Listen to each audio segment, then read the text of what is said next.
नमस्कार, देवभूमि समाचार में आप सभी का स्वागत है। मैं हूं आपके साथ प्रज्ञा मिश्रा। बुलेटिन की शुरुआत करेंगे बड़ी और अहम खबर के साथ। तो सबसे पहले बात कर लेते हैं गुजरात दौरे से लौटते हुए उत्तराखंड के कैबिनेट मंत्री डॉक्टर धन सिंह रावत ने नई दिल्ली में केंद्रीय स्वास्थ्य मंत्री जेपी नड्डा से मुलाकात की है। इस मुलाकात में डॉक्टर रावत ने 4 धाम यात्रा में तीर्थयात्रियों की स्वास्थ्य सुविधाओं पर विस्तार से चर्चा की। उन्होंने केदारनाथ बद्रीनाथ धाम में स्थापित आधुनिक चिकित्सा इकाइयों की जानकारी दी, जो इस यात्रा सीजन में शुरू होगी। इसके अलावा यात्रा मार्गों पर विशेषज्ञ चिकित्सकों की तैनाती और एम्स ऋषिकेश, राजकीय मेडिकल कॉलेज श्रीनगर से आपातकालीन सेवाओं की व्यवस्था की जाएगी। डॉक्टर रावत ने राष्ट्रीय स्वास्थ्य मिशन के तहत राज्य के स्वास्थ्य कार्यक्रमों के लिए अतिरिक्त बजट की भी मांग की है, जिसे केंद्रीय मंत्री ने सकारात्मक रूप से स्वीकार कर लिया है। उन्होंने मंत्री को 4 धाम यात्रा पर आने का न्योता भी दिया, जिसे जेपी नड्डा ने सहर्ष स्वीकार किया।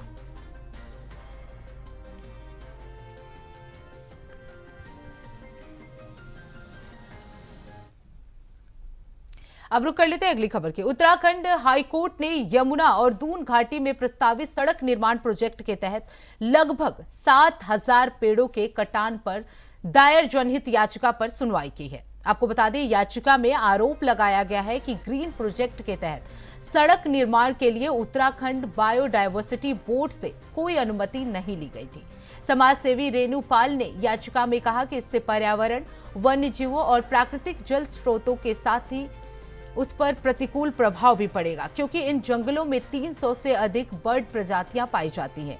कोर्ट ने नेशनल हाईवे अथॉरिटी, जैव विविधता बोर्ड, वन विभाग, राज्य और केंद्र सरकार से 3 सप्ताह में जवाब दाखिल करने को कहा है। मामले की अगली सुनवाई 3 सप्ताह बाद की जाएगी। और समाज सेवी रीनू पॉल, जो देहरादून की रहने वाली हैं, उनकी द्वारा यह जनहित याचिका दाखिल की गई है यमुना वैली के बारे में और दून घाटी के बारे में। और इन 2 क्षेत्रों में कई प्रोजेक्ट्स प्रस्तावित हैं, जिनमें से एक है आशारोड़ी और झाझरा के बीच में एक ग्रीनफील्ड प्रोजेक्ट। ग्रीनफील्ड मतलब नवीनतम, बिल्कुल नया प्रोजेक्ट। ऐसा नहीं कि कोई चौड़ीकरण था, ये एक बिल्कुल नया प्रोजेक्ट प्रपोज किया, जिसमें लगभग 7,000 पेड़ों का कटान जो है NHAI, national highway authority of India द्वारा गतिमान है। ये अभी भी हो रहा है, उन्होंने कुछ कर भी दिया है। और इन पेड़ों में साल के पेड़, रोहिणी के पेड़, जो हाथियों को बहुत पसंद है, क्योंकि ये एलिफेंट कॉरिडोर्स के भी बफर एरियाज हैं। और साथ साथ इन पेड़ों के कटान के अलावा आप देखेंगे कि हीट आइलैंड इफेक्ट देहरादून में हो गया है कि 43 डिग्री से ज्यादा टेम्परेचर जो है 2024 के समर में चला गया था। इसके अतिरिक्त जो आसन बराज है, वो उत्तराखंड का एकमात्र रामसार साइट है। वहां पर कहते हैं बर्ड्स की जो वैरायटी है, 330 से ज्यादा बर्ड्स, एवीफोनल जो वैरायटी है, वो काफी सारी है। तो इन सब चीजों को प्रभावित करने वाला ये ग्रीनफील्ड प्रोजेक्ट है, जिसमें कई पेड़ों का कटान भी किया जा रहा है। और साथ साथ पेड़ों के कटान के अतिरिक्त जो पूरी यमुना वैली है, जिसका बायोडाइवर्सिटी इंपैक्ट होता है, उत्तराखंड बायोडाइवर्सिटी बोर्ड के कोई भी सजेशन नहीं लिए गए ऐसा करने से पहले, ऐसा कहा गया याचिकाकर्ता के द्वारा। और सेक्शन 7 और सेक्शन 21 जो है बायोडाइवर्सिटी एक्ट 2002 का, उसमें यह प्रावधान था कि बायोडाइवर्सिटी बोर्ड से पूछकर ही कोई चीज इस तरीके की जानी है। अब रुक कर लेते हैं अगली खबर की। उत्तराखंड की राजनीति में एक नया मोड़ आता दिखाई दे रहा है, क्योंकि बिहार से राष्ट्रीय पहचान बनाने वाली लोक जनशक्ति पार्टी रामविलास ने राज्य में अपनी सक्रियता बढ़ा दी है। पार्टी ने 2027 विधानसभा चुनाव को ध्यान में रखते हुए संगठन विस्तार और जनसंपर्क अभियान की शुरुआत कर दी है। आपको बता दें, प्रदेश अध्यक्ष केदारनाथ पंडित ने लालकुआं में कार्यकर्ताओं द्वारा भव्य स्वागत के बाद कहा कि पार्टी का संगठन बूथ स्तर पर मजबूत किया जाएगा। उन्होंने बताया कि जल्द ही राष्ट्रीय अध्यक्ष चिराग पासवान की उत्तराखंड में बड़ी जनसभाएं आयोजित की जाएंगी। पार्टी खासकर तराई और सीमांत क्षेत्रों में अपनी पकड़ मजबूत करने की रणनीति पर काम कर रही है। ये कदम राज्य की पारंपरिक राजनीति में नए समीकरण उत्पन्न कर सकता है। और गढ़वाल में भ्रमण कर रहे हैं हमारे प्रदेश अध्यक्ष जी और हमारे जितने प्रदेश पदाधिकारी हैं, सारे जिला अध्यक्षों से मुलाकात किया जा रहा है, उनके साथ वार्ता की जा रही है, जिससे कि बड़े प्रोग्राम के आयोजन को करने से पहले 1-2 मीटिंग हमारी होगी प्रदेश लेवल की। उसके लिए स्थान सुनिश्चित किया जा रहा है कि कुमाऊं में करें या गढ़वाल में। तो अभी तक सहमति जो हमारी बन रही है वो हरिद्वार की बन रही है, लेकिन ये अभी सुनिश्चित नहीं है।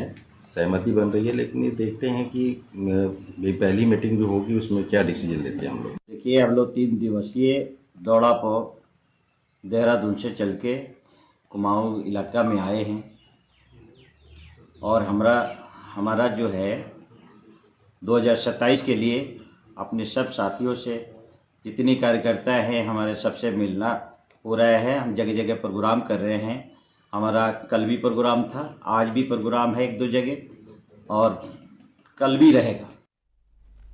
अब रुक कर लेते हैं अगली खबर की। उत्तराखंड के जोशीमठ में नमाज पढ़ने को लेकर बवाल खड़ा हो गया है। आपको बता दें, एक निर्माणाधीन मकान में लोगों के नमाज पढ़ने का वीडियो भी वायरल हो रहा है। इस वीडियो को लेकर कई सवाल खड़े हो रहे हैं। दरअसल इस इमारत में स्थानीय खिलाड़ियों के लिए टीटी हॉल बनाया जा रहा है, लेकिन इस बीच कुछ खास लोगों ने यहां नमाज पढ़ना शुरू कर दिया। बताया जा रहा है कि हर दिन नमाज पढ़ने वालों की संख्या बढ़ती जा रही है। ऐसे में हिंदू संगठनों ने आपत्ति जतानी शुरू कर दी है। जोशीमठ के स्थानीय लोगों ने भी अब टीटी हॉल में नमाज पढ़ने को लेकर आपत्ति जताई है। लोगों का कहना है कि ऐसी किसी सरकारी इमारत में कैसे कोई नमाज पढ़ सकता है। पुलिस प्रशासन क्या कर रहा है और क्या नमाज पढ़ने वाले लोगों का सत्यापन किया गया है? ये कौन लोग हैं जो एकाएक यहाँ नमाज पढ़ने आने लगे हैं? हर बार नमाज पढ़ने वाले लोगों की संख्या भी बढ़ रही है। ऐसे में स्थानीय लोगों ने निर्माणाधीन मकान में नमाज पढ़ते हुए लोगों का वीडियो बनाकर सोशल मीडिया पर पोस्ट कर दिया है। बताया जा रहा है कि नगरपालिका के इस हॉल में खेल विभाग को टीटी प्रशिक्षण के लिए दिए जाने की कार्रवाई जारी है। बोर्ड में इसका प्रस्ताव पिछले साल पारित हुआ है, लेकिन अब तक इस पर सिर्फ रंग रोमन और खेल विभाग के सुझाव के क्रम में मरम्मत कार्य चलाया जा रहा है।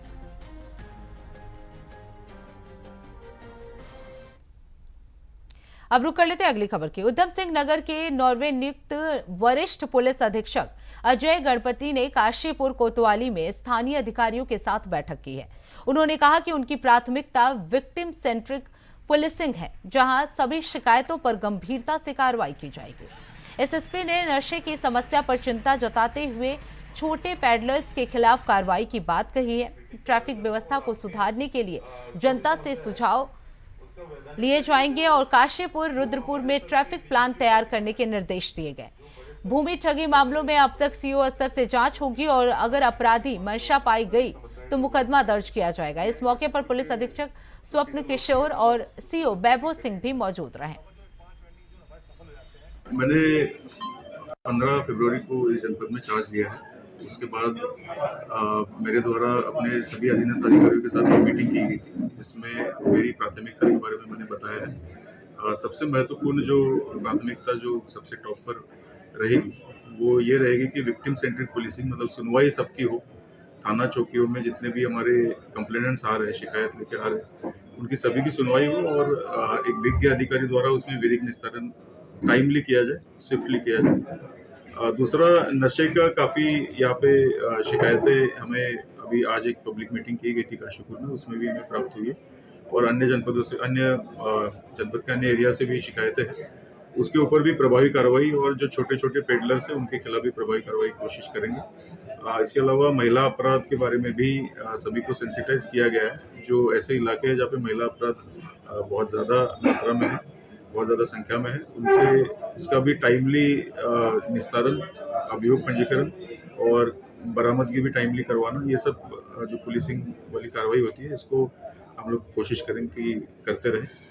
इसके अलावा ब्लैक स्पॉट्स जो महिला अपराध के हैं उनको चिन्हित करके उसमें जो भी इंफ्रास्ट्रक्चरल चीज़ें लाई जा सकती है वो भी हम लोग करेंगे। एक ट्रैफिक व्यवस्था के बारे में चाहे रुद्रपुर हो चाहे काशीपुर हो, आम जनमानस ने हर जगह पे ही बताया कि ट्रैफिक व्यवस्था और बेहतर होनी चाहिए।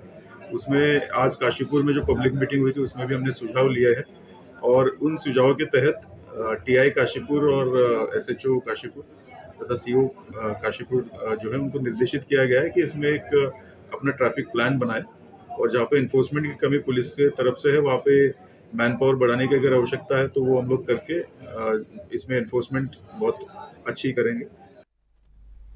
अब रुक कर लेते हैं अगली खबर की। ऋषिकेश में 16 से 22 मार्च तक भव्य इंटरनेशनल योग फेस्टिवल का आयोजन किया जाएगा, जिसकी जानकारी गढ़वाल मंडल विकास निगम के प्रबंध निदेशक प्रतीक जैन ने दी है। आपको बता दें ये कार्यक्रम GMVN की प्रमुख संपत्ति गंगा रिजॉर्ट में आयोजित होगा और गंगा घाट पर योग की विभिन्न विधाओं का अभ्यास करने का अवसर मिलेगा। MD प्रतीक जैन ने बताया कि इस फेस्टिवल में देश विदेश के प्रतिष्ठित योग गुरुओं को आमंत्रित किया जाएगा ताकि प्रतिभागियों को उच्च गुणवत्ता का प्रशिक्षण मिल सके। इस आयोजन से न केवल योग को बढ़ावा मिलेगा बल्कि उत्तराखंड के पर्यटन को भी नई दिशा मिलेगी। वर्ष की अगर बात करें तो एक और अच्छा काम है जो हम लोग करने जा रहे हैं। हमारा इंटरनेशनल योगा फेस्टिवल प्लान्ड है और 16 मार्च से 22 मार्च 2026 को ऑलरेडी डेट्स फिक्स की जा चुकी हैं। और हमारा ऋषिकेश में GMVN का जो फैसिलिटी है गंगा रिजॉर्ट एक बहुत ही अच्छी जगह है और वहीं पे गंगा रिजॉर्ट के सामने जो पूरा घाट क्षेत्र है उस जगह पे हम लोग ये पूरा इवेंट ऑर्गेनाइज करने वाले हैं।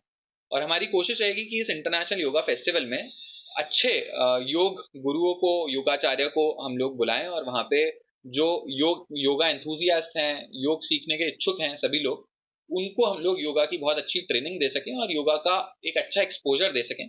हम सबको पता है कि उत्तराखंड राज्य पूरे विश्व में हमारी एक पहचान है योग की तपोभूमि को लेकर, तो उस पहचान को और ज़्यादा बढ़ावा देने के लिए उस क्षेत्र में भी हमारा उत्तराखंड राज्य का और विकास करने के लिए और ज़्यादा योग के जो इच्छुक टूरिस्ट हैं उनको हमारे देश में, हमारे ऋषिकेश क्षेत्र में आमंत्रित करने के लिए इस तरह के योगा फेस्टिवल समय समय पर कराना बहुत आवश्यक है। तो फिलहाल रुकते एक छोटे से ब्रेक के लिए। ब्रेक के बाद जल्द लौटेंगे। देखते रहिए इंडिया वॉइस। तो ब्रेक के बाद एक बार फिर आप सभी का स्वागत है। रुक कर लेते हैं खबरों की ओर। देहरादून में नशा मुक्त उत्तराखंड नशा मुक्त भारत अभियान के तहत मुख्य सचिव आनंद वर्धन की अध्यक्षता में कार्यशाला आयोजित की गई। उन्होंने कहा कि नशा मुक्ति केवल सरकारी प्रयासों से संभव नहीं है, इसके लिए समाज, शिक्षण संस्थान, अभिभावक और सिविल सोसाइटी की भागीदारी जरूरी है। संस्थानों से नशे के आदी छात्रों की जानकारी छुपाने के बजाय ट्रैकिंग की भी व्यवस्था की गई है। इसके अलावा और भी आग्रह जो है वो किए गए।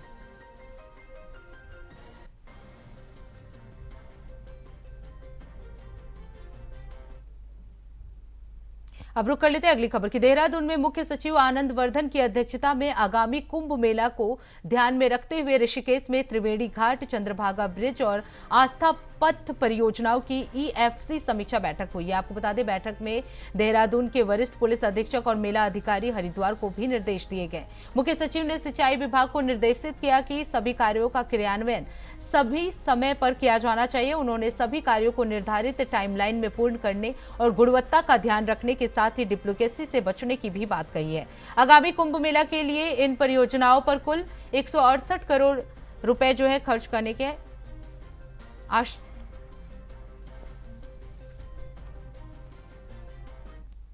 अब रुक कर लेते हैं अगली खबर की। मुख्य सचिव आनंद वर्धन की अध्यक्षता में सचिवालय में राज्य की राजस्व प्राप्तियों की स्थिति पर भी समीक्षा बैठक की गई है।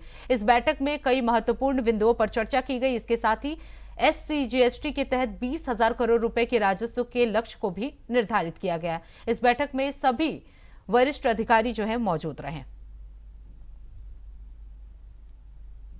अब रुक कर लेते हैं अगली खबर की। जसपुर में एक युवक द्वारा संविधान के रचयिता डॉक्टर बाबा भीमराव अंबेडकर पर अपशब्दों और अभद्र टिप्पणियों का वीडियो सोशल मीडिया पर वायरल करने से दलित समाज के लोग आक्रोशित हो गए हैं। आपको बता दें आक्रोशित लोगों ने धर्मपुर चौकी का घेराव किया और NH 74 पर जाम लगाने का भी प्रयास किया गया। इसके बाद पुलिस मौके पर पहुंची और समझाने के बाद इससे लोगों का गुस्सा जो है वो कम किया गया।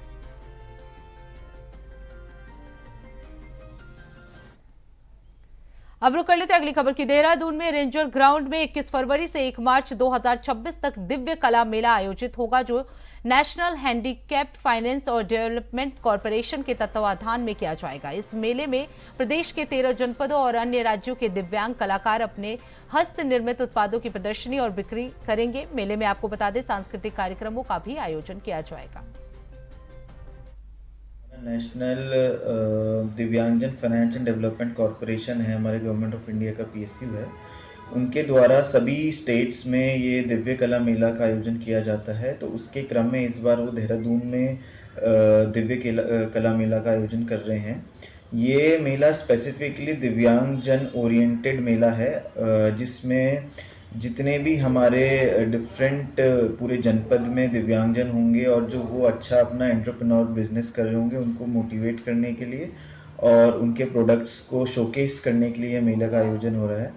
इसके अलावा इसमें डिफरेंट स्टेट से भी बहुत सारे हमारे जो एनजीओज़ हैं, चाहे और जो दिव्यांगजन जो बड़े बड़े अपने एंटरप्रेन्योर्स और अपने कंपनीज या अपने कोई चीज़ें रन कर रहे हैं, तो उनको भी यहाँ पे बुलाया जा रहा है। उनके भी यहाँ पे प्रोडक्ट शोकेस होंगे और जो हमारे देहरादून और आसपास के जो लोग हैं वो उसमें पार्टिसिपेट करके।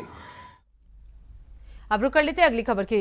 रुड़की में दिल्ली रुड़की राष्ट्रीय राजमार्ग पर एक चलती ऑटो कार में अचानक आग लगने से अफरा तफरी मच गई है। गनीमत रही कि फायर स्टेशन रुड़की की तत्पर कार्रवाई से बड़ा अग्निकांड जो है वो टल गया। घटना देर शाम लगभग 7 बजे होटल पैसिफिक के पास हुई थी, जब कार स्वामी मंगलौर से रुड़की शादी समारोह में जा रहे थे। धुआं निकलते देख उन्होंने कार सड़क किनारे रोकी और बाहर निकल गए। कुछ ही मिनटों में कार में आग ने विकराल रूप ले लिया। वहीं सूचना मिलते ही फायर ब्रिगेड की 2 मोटर फायर इंजन मौके पर पहुंची और आग पर काबू पा लिया, जिससे पेट्रोल टैंक के फटने से बड़ा विस्फोट होने से बचा। हालांकि वाहन का सामान, टायर, सीटें और इंजन जलकर नष्ट हो गए हैं।